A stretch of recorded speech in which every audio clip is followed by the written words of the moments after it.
Hola, buenas noches. Nosotros somos estudiantes de la Corporación Universitaria Minuto de Dios, Facultad de Administración de Empresas, segundo semestre. Mi nombre es Brian Reynoso, la compañera es Paola Ortega y el compañero Edwin Blanco. En el siguiente video daremos un breve resumen de los capítulos del 11 al 15 del libro Fundamentos de Administración.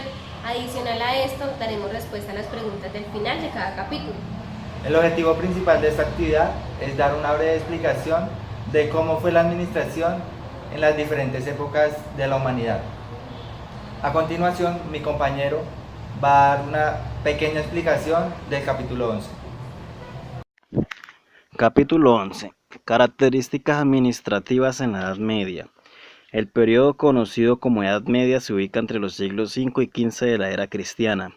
Durante este tiempo, la sociedad europea, así como la de otros continentes, presenta unas peculiaridades que la distinguen. Vamos a proceder a dar respuesta a las preguntas de este capítulo. La primera pregunta es: ¿cuáles son las características administrativas durante la Edad Media? Se puede decir que en la Edad Media se caracteriza el feudalismo, la formación de gremios artesanales, aparición de los burgos y la organización y expansión de la Iglesia Católica. 2. Describa las características principales del sistema feudal. Formación de feudos compuestos por tierras donde el señor feudal ejercía su dominio. Formación de una nueva clase llamada los siervos de gleba, ya que eran mejor administrados que los esclavos debido a la intervención de la Iglesia. La residencia del señor feudal era un castillo, donde vivía su familia, los criados y los siervos que tenía a su servicio. La comunidad feudal formaba administrativamente una unidad llamada señorío, en el cual se incluía la parroquia. Tercera pregunta: ¿qué eran los gremios y cuáles fueron sus principales características? Los gremios fueron modelos de organización y distribución del trabajo. Estas asociaciones surgen cuando se consolidan las ciudades o burgos.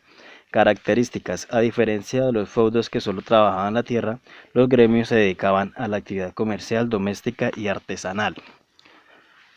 Cuarta: ¿cuáles fueron las religiones que tuvieron mayor expansión durante la Edad Media?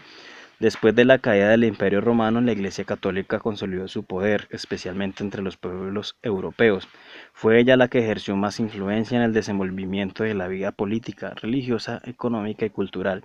La Iglesia llegó a configurar un sistema centralizado con un jefe a la cabeza que hoy conocemos como el Papa. Quinta pregunta: ¿cuál fue el idioma más importante de la población europea en la Edad Media? Pues el idioma principal fue el latín. El idioma más importante fue el latín. Sexta: ¿cuáles fueron las modalidades y organizaciones de la Iglesia Católica durante la Edad Media? La Iglesia Católica ejerció por muchos siglos el gobierno eclesiástico y también el gobierno civil dentro de los territorios que poseía. La Iglesia se organizaba en un sistema jerárquico: papa, obispo, párroco, formación especializada de sus miembros, distribución del trabajo en tribunales y órganos y organismos especializados. La Iglesia Católica conservaron métodos romanos para el cultivo y cría de ganado. A continuación hablaremos del capítulo 12. Este capítulo nos habla de las manifestaciones de la administración en la Edad Moderna y en la época contemporánea.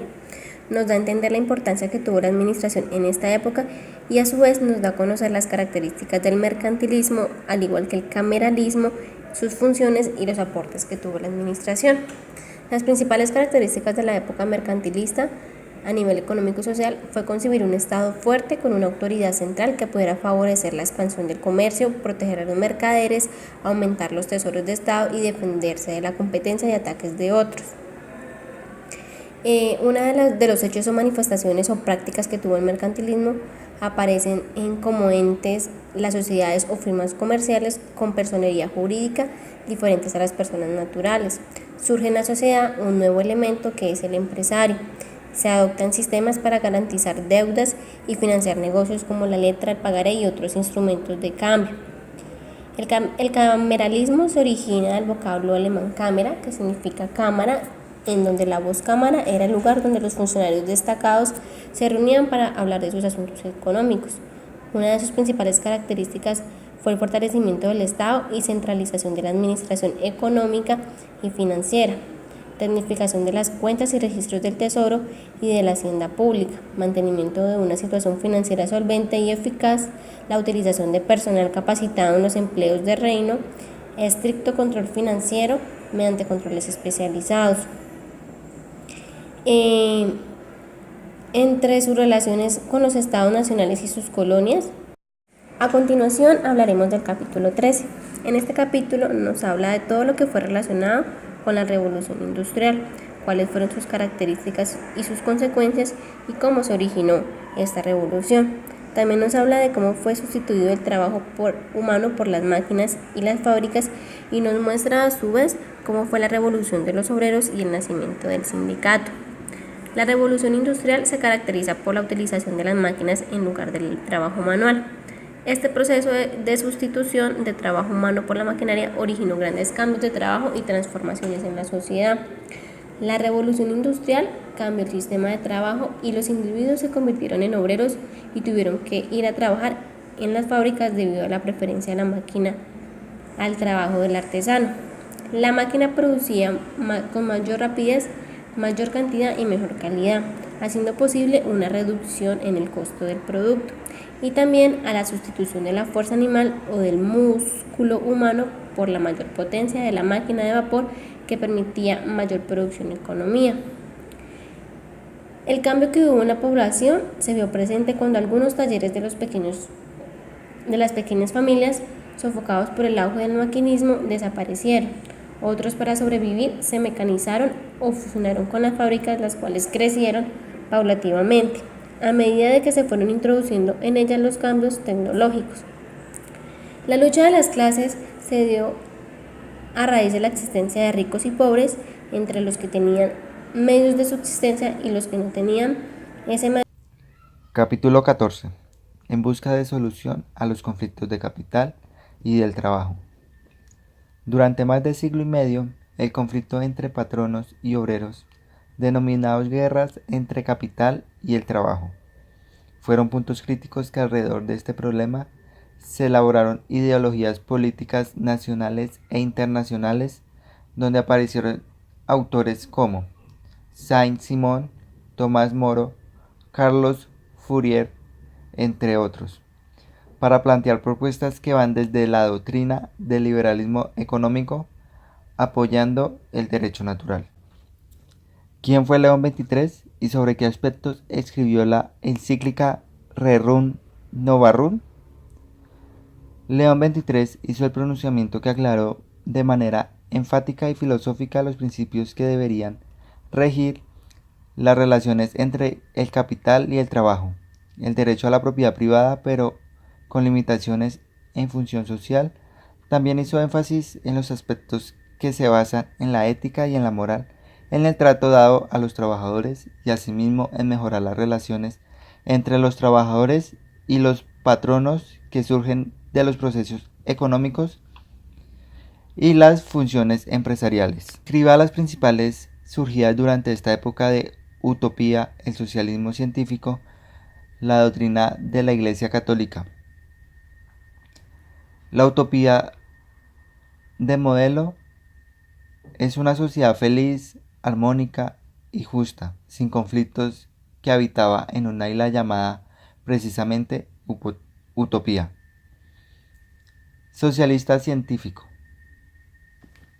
Basado en la lucha de clases como medio para llegar a tiempo del proletario y al hundimiento del capitalismo. Doctrina de la Iglesia Católica. Se basa en las relaciones entre la capital y el trabajo, el derecho a la propiedad privada, pero con limitaciones en función social.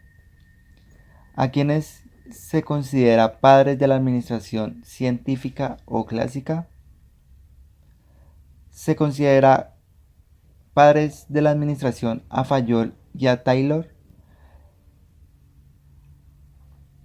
Haga una síntesis de los conflictos obreros patronales que se han originado en el proceso de la revolución industrial. A partir de la Revolución Industrial se plantearon problemas de organización y mando que había que resolver para poder lograr eficiencia en el manejo de grandes cantidades de materias primas, produciendo a gran escala, almacenamiento, comercialización, transportes, registros y empleo de grandes números de obreros. Capítulo 15. Manifestaciones de la administración en los reinos indígenas de América. Una mirada al fenómeno administrativo en la prehistoria, la antigüedad, la Edad Media y la Edad Contemporánea, donde tuvo importantes manifestaciones en los pueblos precolombinos, especialmente en aquellas culturas más avanzadas. ¿Cuáles eran las culturas indígenas con mayor desarrollo en la época del descubrimiento de América? El fenómeno administrativo tuvo importantes manifestaciones en los pueblos precolombinos, especialmente en aquellas culturas más avanzadas como lo son los aztecas de México, la de los mayas de la península de Yucatán, la de los chichas del altiplano cundiboyacense en Colombia, la de los incas del Perú. ¿Cómo era la organización y la administración en el pueblo maya? Los mayas alcanzaron un gran desarrollo administrativo a juzgar por los vestigios que conocemos de sus actividades como todo orden. Una muestra de ello son las ciudades, templos. Estas eran sedes del gobierno, sede de culto y centros comerciales, y mantenían cierta independencia. Describa los rasgos administrativos de los incas. Los incas agruparon y organizaron a la población del imperio con el objetivo de atender las necesidades de los diferentes pueblos y regiones que estaban basados en los principios andinos de la reciprocidad y la redistribución. ¿Cómo era la administración y la organización de los muiscas o chitzas?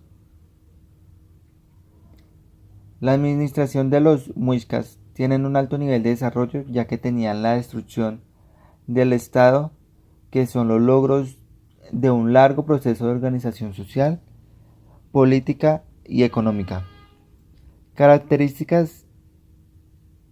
¿Qué características tenía la propiedad en los pueblos indígenas?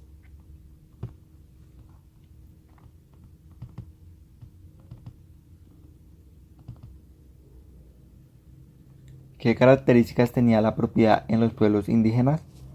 Para los indígenas la propiedad es muy importante, porque en las tierras podían cultivar, hacer carreteras, podían movilizarse y dependían de su economía.